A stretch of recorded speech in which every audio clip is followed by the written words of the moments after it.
Sabi nila, maingay ka raw ngayon sa tao at sa entablado laging bida. Ikaw din daw ang susunod na sinyo at bagong paborito ni Enigma.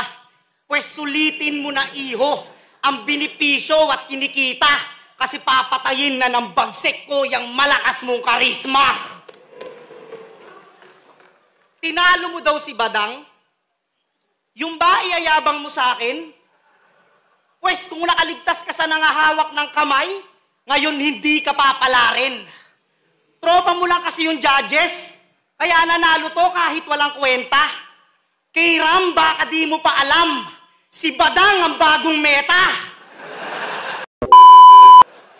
Kasi paano ba to nanalo kay Tito Badang? Eh yung mga linya nun, konkreto.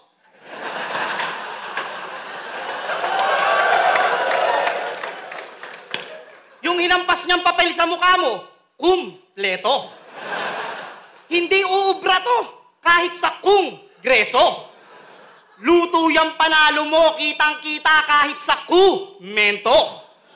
Masyado ka kasing mapangusga, wala ka ng sino. Mapangusga ng tao, tipikal na Pilipino. Kaya dapat sa mga katulad mo, sipa.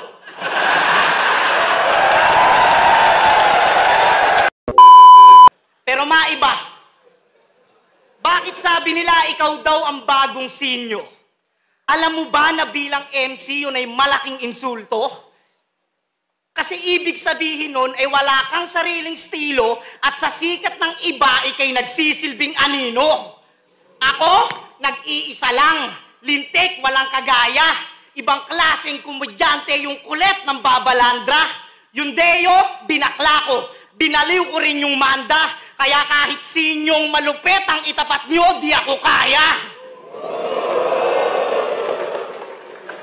Sinyo, hindi naman sa pagmamayabang. Pero ito'y isang babala. Alam mo bang kaya kitang talunin ng all 3 rounds? Basta di ka magsasalita. Ewan ko ba rito kay Arik? Mga binibigay sa akin, puro bayaw na lang.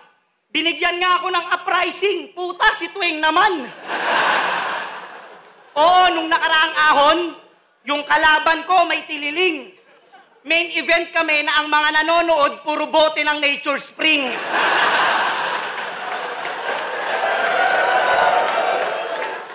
Sinong nakasaksi? Di ba mukha kaming gago? Nagtatanghal kami ni Tuwing kahit wala nang interesado. Pero ginampanan ko pa rin yung binigay sa aking trabaho. O di ako nagpapamahal ng tiket, ang pinapamahal ko mga tao.